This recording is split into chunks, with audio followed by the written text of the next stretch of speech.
తాకట్టులో ఉన్న బంగారాన్ని విడిపించి ఆ రోజున్న మార్కెట్ ధర కట్టి మిగిలిన డబ్బును మీకు అందిస్తుంది ఎస్వీఎస్ గోల్డ్.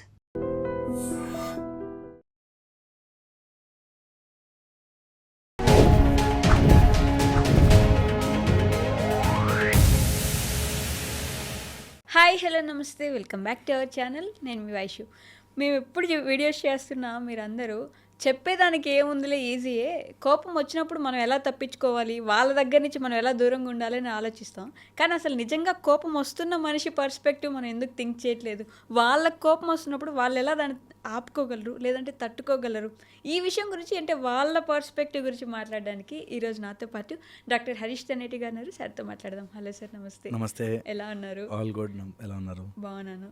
కోపం వచ్చిన వాళ్ళు కానీ ఏదైనా ఒక ఫీలింగ్ ఆ పడుతున్న వ్యక్తి పర్స్పెక్టివ్ నుంచి కాకుండా ఎప్పుడు ఎదుటి వాళ్ళతో ఎలా ఉండాలి, మనం వాళ్ళని ఎలా అర్థం చేసుకోవాలి, మనం ఇలా చూస్తున్నాం. కానీ అసలు ఆ పడుతున్న వ్యక్తి ఫీలింగ్ ఎలా ఉంటుంది, వాళ్ళ మైండ్ని వాళ్ళు ఎలా ట్యూన్ చేసుకోగలరు? యా, సో కోపం వస్తున్నవాడు ఎలా డీల్ చేయాలి? ఎస్. ఓకే, సో ఎప్పుడు మన అటే చెప్పాం కాబట్టి సరే. అయితే కోపము ఎవరికైనా any feeling for that matter వచ్చి బాడీలో సెటిల్ అయ్యాక ఒక మెయిన్ పార్ట్ ఆఫ్ మన బ్రెయిన్ని హైజాక్ చేస్తుంది. అదే విచక్షణ అని, ప్రీ ఫ్రాంటల్ కార్టెక్స్ అని, మన మైండ్లో ఉండే మేజర్ విచక్షణ. నేను కోపం వస్తే ఇలా బిహేవ్ చేయకూడదు అని నాకు పర్మిటేషన్స్ అండ్ కాంబినేషన్స్ చెప్పే ఒక సెంటర్ కట్ ఆఫ్ అయిపోతుంది. That is called lobotomy. Okay, so brain ఒక పార్ట్ ఆలోచించి కోపం వచ్చింది కానీ ఎలా డీల్ చేయాలి ఏంటి అని ఆలోచించని అరిచేస్తుంది. అలాగా ప్రిమిటివ్ బ్రెయిన్ యాక్టివ్ అయిపోయి వీళ్ళకి ఆ విచక్షణ అనే బ్రెయిన్ కోల్పోతుంది. ఇలా జరగడం వల్ల వాళ్ళ కోపం వస్తుంది, ఆ తర్వాత బాధపడతారు. అది రాంగ్ అని తెలిసినా ఆపుకోలేరు. ఓకే, అంటే బేసిక్గా కోపం వచ్చిన వాళ్ళ పర్స్పెక్టివ్ ఎలా ఉంటుందంటే, నాకు కోపం తెప్పించిందే వాడు తెప్పించిన కోపాన్ని నేను చూపిస్తే మళ్ళీ వాడు బాధపడతాడు. ఎగ్జాక్ట్లీ. సో వాళ్ళు కోపం తెప్పించారు కాబట్టి నేను ఎట్లాగైనా బిహేవ్ చేయాలి అనుకోవడం ఈజ్ ద మూర్ఖత్వంలో పరమ మూర్ఖత్వం. ఏంటంటే దట్ వాడు అలా ఉన్నాడు కాబట్టి నేను ఇలా చేస్తున్నాను. ఓకే, ఫర్ ఎగ్జాంపుల్ మనకి ఒక రోడ్ మీద సిగ్నల్ లేదు కాబట్టి నేను మధ్యలో దూరిపోయి వెళ్ళిపోతాను, అక్కడ పోలీస్ లేడు కాబట్టి ఆపోజిట్ డైరెక్షన్లో వెళ్తాను అనేది ఎంత తప్పో, అలాగే నాకు వాళ్ళు కోపం తెప్పించారు కాబట్టి నేను ఇష్టం వచ్చినట్టుగా బిహేవ్ చేస్తాను, నా కోపానికి కారణం వాళ్ళు కాబట్టి వాళ్ళు మారేదాకా నేను మారను అనుకుని బ్రతుకుతారు చాలామంది. ఆ కోపానికి ఇలా రగిలిపోతారు. ఓకే, అలాంటి వాళ్ళు అర్థం చేసుకోవాల్సింది, వాళ్ళే విషము తాగి అవతల వాడు చావాలి అనుకుంటే అవ్వదు. నీ కోపము నీకు నువ్వే విషములాగా మార్చుకుంటున్నావు. సో అలా వచ్చినప్పుడు నేను చెప్పాను, బ్రెయిన్లో ఒక పార్ట్ కట్ అయిపోతుంది. వాళ్ళకి అంత ఆలోచించే టైం కూడా ఉండదు. జస్ట్ నోట్లోంచి ఏవో పదాలు వచ్చేస్తుంటాయి, ఇష్టం వచ్చినట్టు బిహేవ్ చేసేస్తుంటారు. ఇది నీ సెన్స్ ఆర్గన్స్ ఎప్పుడైతే అన్కంట్రోల్డ్గా అయిపోతాయో, ఎమోషన్ రావడం వేరు, ఎమోషన్ని అవేర్నెస్లోకి తెచ్చుకోవడం వేరు. ఓకే, ఎప్పుడైతే ఎమోషన్ ఎక్కువ అవుతుందో అవేర్నెస్ పోతుంది. నేను ఎలా బిహేవ్ చేస్తానో నాకే తెలియదు, తర్వాత బాధపడతారు మళ్ళీ. తర్వాత ఎందుకు అవేర్నెస్ వస్తుంది కాబట్టి. అప్పటిదాకా ఎమోషనే నడుస్తుంది, నీ అవేర్నెస్ని రానివ్వట్లేదు. నీ అవేర్నెస్ రానివ్వకుండా ఒక పెద్ద అడ్డుగోడలాగా ఎమోషన్స్ అన్నీ కెమికల్స్ని ప్రొడ్యూస్ చేస్తూ ఉంటాయి. ఈ కెమికల్స్ ప్రొడ్యూస్ చేయడం వల్ల బాడీ హైజాక్ అయిపోతుంది. దానికి కారణాలుగా వాడెవరో బిహేవ్ చేశాడు, ఇది ఎలా చేసింది, నా లైఫ్ ఇంతే, అన్కంట్రోల్డ్ అయిపోయింది కాబట్టి. సో ఎవరికైనా కోపం వస్తుంది అంటే వాళ్ళ ఉద్దేశం ప్రకారం దిస్ వరల్డ్ ఈజ్ అన్కంట్రోల్డ్ నా నుంచి అనే ఒక ఫ్రస్ట్రేషన్లోకి వెళ్తారు. నాకు మా భార్య కాఫీ తెచ్చి ఇవ్వలేదండి, లేకపోతే అది ఇవ్వలేదు, కింద పడేశారు, ఇదే చేశారు అనేది వస్తే ఆ సిచ్యువేషన్ నా కంట్రోల్లో లేకుండా, చెప్పాను వాళ్ళకి అయినా వినరు, నేను చెప్పినట్టుగా వాళ్ళు లేరు కాబట్టి నాకు ఫ్రస్ట్రేషన్ వచ్చేది ఎక్కువ ఉంటుంది. బికాస్ ఈ world is not working according to my rule. నేను 6 గంటలకు వస్తాను, ఆ విషయం ఆవిడకి తెలుసు కదా, ఆ టైం కాబట్టి టీ పెట్టొచ్చు కదా. సో ఇలా ఉంటుంది. సో నాకు నచ్చినట్టుగా ఈ ప్రపంచం ఉండట్లేదు కాబట్టి దట్ ఇల్యూజన్ ఆఫ్ కంట్రోల్లో వాళ్ళు మాట్లాడడం, గొడవ పడడం స్టార్ట్ చేస్తారు. ఇలా జరిగినప్పుడు డ్యామేజ్ అయ్యేది వాళ్ళకే. ఎవ్వరు కూడా నువ్వు తిడుతుంటే వావ్ ఎంత బాగా తిడుతున్నావు అందుకని నీతోనే ఉంటావు అనుకోరు. ఛాన్స్ దొరికితే నీ నుంచి వెళ్ళిపోతారు దూరంగా. నీ దగ్గర పనిచేసేవాడో లేకపోతే నీ ఇంట్లో వాళ్ళు ఇది ఎప్పుడు పోతాడరా బాబు అనేటట్టుగా ఉండకూడదు. ఉంటారు కూడా చాలా మంది అలా అయిపోతారు. ఎన్ని రోజులు ఈ కోపాన్ని భరించాలి మేము అని. దీనికి రియల్ న్యూరలాజికల్ రీజన్స్ ఉన్నాయి. అంటే నిజంగా మైండ్లో సమ్ కెమికల్ ఇంబ్యాలెన్స్ ఉండి వాళ్ళు సరిగ్గా బిహేవ్ చేయలేక, ఆలోచనలు సరిగ్గా లేక వాళ్ళు అలాగా అయిపోతారు. రియల్ న్యూరలాజికల్ ప్రాబ్లం ఉన్నవాళ్ళు వాళ్ళు కంపల్సరీ డాక్టర్స్ని కలవాలి. అన్కంట్రోల్డ్ అగ్రెషన్ ఇలా వస్తున్న వాళ్ళు. సెకండ్ వచ్చేసి strong stored themes and theories ఉంటాయి. ఓకే. ఎవరైనా కోపం వస్తుంటే వాళ్ళ సైడ్ నుంచి వాళ్ళకి మనం నేర్పించాల్సింది, చెప్పాల్సింది. ఇప్పుడు కోపం వచ్చింది వాళ్ళకి చెప్పాలి, నువ్వేదో అనుకుని థియరీ పెట్టుకున్నావు, ఆ థియరీకి దెబ్బ తగులుతుందని బాధపడుతున్నావు. ఓకే.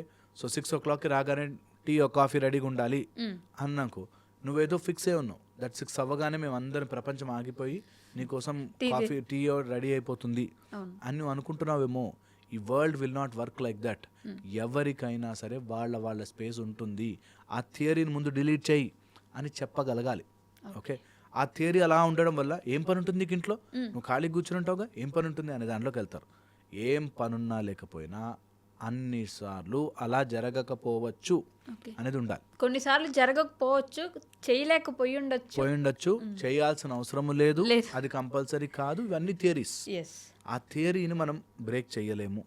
వాళ్ళ ఆ లోపల నుంచి ఆ థియరీని క్లియర్ చేస్తే తప్ప వాళ్ళకి రాదు. మా దగ్గరకు వచ్చినప్పుడు వీటిని మెంటల్ బ్లాక్స్ అంటాం. ఈ మైండ్లో ఈ బ్లాక్ పెట్టుకుంటారు. ఆ బ్లాక్ నుంచే ఆపరేట్ చేస్తారు. ఆ బ్లాక్ తీర్చడానికి మేము చాలా ప్రయత్నాలు చేస్తాం. కౌన్సిలింగ్ చేస్తాము, థెరపీ చేస్తాము, చాలాసేపు మాట్లాడతాము. ఎందుకు లెట్ ఇట్ గో అంటాం. ఇది ఒక స్టేజ్ వచ్చాక ఒక ప్యాటర్న్ అయిపోతుంది. వాళ్ళకి తెలియకుండానే అందులో పడతారు. ఇప్పుడు ఒక చక్రం పట్టాల మీద ఎక్కినట్టు అదిలా వెళ్ళిపోతూనే ఉంటుంది. ఇంకా ఓకే, నువ్వు బ్రేకులు కొట్టి ఆపేదాకా వెళుతూనే ఉంటుంది ఆ పట్టణం. రావద్దు అనుకున్నానండి కానీ వెళ్ళిపోతుంది. నాకు కోపం రావద్దు అనుకున్నాను కానీ వచ్చేస్తుంది. బికాస్ ఇంతకు ముందే న్యూరోనల్ ప్యాటర్న్ రెడీ అయ్యి ఈజీ అయిపోయింది నీకు. ఓకే, ఏదో డ్యామేజ్ అవుతుంది, నీకు కోపం వస్తుంది, నీకు కోపం రాగానే అరుస్తావు, అరవగానే వాళ్ళకి ఏదో తెలుస్తుంది, వాళ్ళకి బుద్ధి వచ్చింది అనిపిస్తుంది, పని జరుగుతుంది. So this has become a pattern. ఇందులోంచి నువ్వు బయటపడాలన్నా పడలేవు. ఓకే, అంటే ఆ కోపం వచ్చి చాలా మంది రిలేషన్షిప్, అన్న తమ్ముళ్ళు, భార్యాభర్తలు, ఫ్రెండ్స్ ఎంతో మంది విడిపోయి ఇప్పటికీ వాడు వచ్చినప్పుడు నేను మాట్లాడతాను, నాకు కోపం ఇంకా తీరలేదు అనేవాళ్ళు చాలా మంది అబ్సల్యూట్లీ ఉంటారు. బికాస్ అది ప్యాటర్న్ అయిపోయి వాళ్ళు ఇంకా దానికే బందీ అయిపోయి ఇన్ని రోజులు వాళ్ళకి వచ్చే కోపం ఇప్పుడు ఆ కోపమే వాడిని పట్టుకునుంది, వదలదు. ఇవన్నీ ద డార్క్ ఫోర్సెస్ అంటారు. కోపము కానీ, కామము కానీ, లేకపోతే ఆశ కానీ, దురాశ కానీ, జెలసీ, ఓకే, మాత్సర్యము, ఇలాంటివన్నీ డీమనిక్ ఫోర్సెస్, బ్యాడ్ తామసిక ఫోర్సెస్ అన్నీ ఇలా ఉంటాయి. ఓకే, బేసిక్గా కోపం వచ్చేది ఫియర్ నుంచి కానీ, లేకపోతే ఆ అటాచ్మెంట్ లాస్ నుంచి కానీ. భయమే యాక్చువల్గా కోపం అనేది. నేను అరవకపోతే వాళ్ళకి నా మీద రెస్పెక్ట్ లేదు, పోతుందేమో అనే భయముతో చేస్తారు. నేను చెప్పినట్టుగా జరగట్లేదనే భయముతోనే. ఒక్కసారి వాళ్ళు తిరగబడి నేను చెయ్యను ఏం చేస్తావు అనంటే వాళ్ళ పని ఏమైపోతుందని ఇంక ఊగిపోతారు.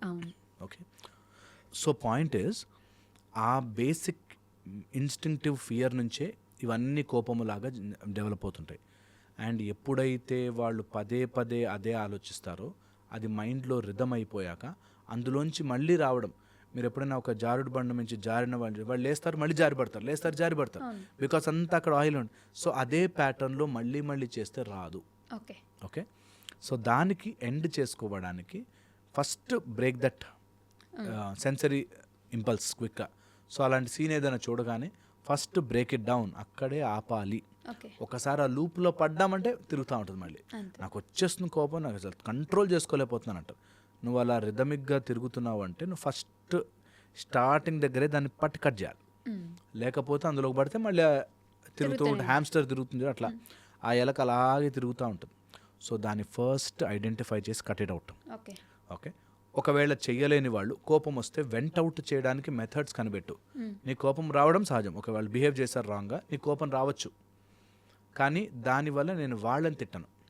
నేను I will send it out in some other way. Race therapy, some kind of it can be. నేను గోడని కొడతాను, లేకపోతే గట్టిగా అరుస్తాను, లేకపోతే I will vent it out pillow మీద కొడతాను. అట్లా వెంట్ అవుట్ అనే డిఫరెంట్ మెథడ్. గాజు గ్లాసులు ఎత్తి పగలు కొడుతుంటారు గోడలకేసి. కొంత మరీ అంత వైలెంట్ కాకపోయినా పిల్లోళ్ళు అక్కడ దగ్గర ఆగండి. So that you will have that let go of the emotion. Okay, third వచ్చేసి ఒకవేళ చేసుకోగలిగితే ఆ టైంలో బ్రీదింగ్ కంట్రోల్ యువర్ బ్రెత్. ఎప్పుడైనా కంట్రోల్ యువర్ బ్రెత్. థర్డ్, వాళ్ళ మైండ్ నా మైండ్ ఒకటే అనే థియరీకి తీసుకురండి. వాళ్ళ మైండ్ నా మైండ్ ఒకటే అని తీసుకురావాలి. ఎప్పుడైతే ఈ మైండ్ని అర్థం చేసుకోమో వాళ్ళు చాలా దూరం ఉన్నట్టు, అరిస్తేనే కానీ వినరు అన్నట్టుగా అయిపోతుంది. దగ్గరున్న వాళ్ళ దగ్గర అరవం, మనసు దూరం వెళ్ళిన వాళ్ళ దగ్గర అరుస్తాం. ఓకే, అందుకని మనసు దూరం పెరిగినప్పుడు గొడవలు అరుపులు పెరుగుతాయి. మనిషి ఇక్కడ ఉంటే మెల్లగా మాట్లాడుతుంది, దూరంగా ఉంటే అరుస్తాం కదా, అలాగ మనసు దూరంగా వెళ్ళిపోయినా అరుస్తాం. ఓకే, సో అందుకని ఎవరి మీద అరుస్తున్నా వాళ్ళ మనసుకి నా అర్థం కావట్లేదు నా ఫీలింగ్ వాళ్ళకి అనేటప్పుడు అరుస్తాం. అందుకని వాళ్ళ మనసు నా మనసు ఒక్కటే, సరిగ్గా చెప్పాలేమో, మేబీ ఇంకో మెథడ్ మార్చాలేమో అన్నట్టుగానే చూడండి. అది 100 సార్లు అయినా 101 ప్రయత్నం చేయండి. బికాజ్ ఎవ్వరూ ఈ ప్రపంచంలో మనకి బానిసలు కాదు. ఇది చాలా చాలా ఇంపార్టెంట్. ఓకే, సో మనసుకి డిస్టెన్స్ని తగ్గించి ఒకటే అనే ఫీలింగ్లోకి తీసుకురండి. నెక్స్ట్ వచ్చేసి, ఒకవేళ అలాంటి కోపం తెప్పించే సందర్భం అంటే 2 ఉంటాయి. ఒకటి, వాళ్ళు కావాలనే కోపం తెప్పిస్తున్నాడు, నువ్వు కోపడుతున్నావు అంటే నువ్వే ఓడిపోయినట్టు. ఓకే, నువ్వు కోపడ్డా అరవలేదు అంటే దాని అర్థము, అరిచినా కూడా వాళ్ళు మారలేదంటే అర్థము వాళ్ళు మారాలనుకోవట్లేదు కదా, అందుకని నువ్వే ఓడిపోతున్నావు. సో నువ్వు అరిచినా వాళ్ళు మారట్లేదు అంటే వాళ్ళు మారాలనుకోవట్లేదు. వాళ్ళు నువ్వు అరవడానికి కోపం తెప్పించడానికి కావాలనే బిహేవ్ చేస్తున్నారంటే నువ్వు అరిచి లాభం లేదు కదా. రోడ్డు మీద యాక్సిడెంట్ అవుతుంది, దిగి అని గొడవ పడతారు. వాడు నిజంగా నేను యాక్సిడెంట్ చెయ్యాలి అని పొద్దున్న నిర్ణయం తీసుకుని వస్తే నువ్వు తగిలించేసి ఈ పాటికి వెళ్ళిపోయి ఉంటాడు కదా. ఒకవేళ బై మిస్టేక్ అయి ఉంటే నువ్వు అరిచినా ఉపయోగం లేదు కదా. దాన్ని ఎట్లా తేల్చుకుంటావో, డబ్బులా ఏమన్నా దాని డ్యామేజ్ కావాల్సింది ఫినిష్ చేసుకోవాలి. కోపము నీకు పనికి రాదు, ఎక్కడా కూడా పనికిరాదు. నువ్వు స్పాయిల్ చేసుకోవడం తప్ప. కోపము, అగ్రెషను, ఆవేశము ఓన్లీ ఫార్ సర్వైవల్ కోసమే. ఇంట్లోకి టైగర్ వచ్చింది ఫైట్ చేయాలన్నప్పుడు, లేకపోతే నువ్వు ఏదైనా గ్రేవ్ ప్రాబ్లంలో ఉన్నప్పుడు మాత్రమే. ఇది తెలియక చాలామంది చేసుకున్న కెమికల్ టార్చర్ చెప్తాను. ఫస్ట్ వచ్చేసి కోపం వస్తుంది, వాళ్ళ మైండ్లో చాలా రిపిటేటివ్ స్ట్రెస్ పెరుగుతుంది. ఆ స్ట్రెస్ నుంచి వాళ్ళ కార్టిజాల్ పెరుగుతుంది.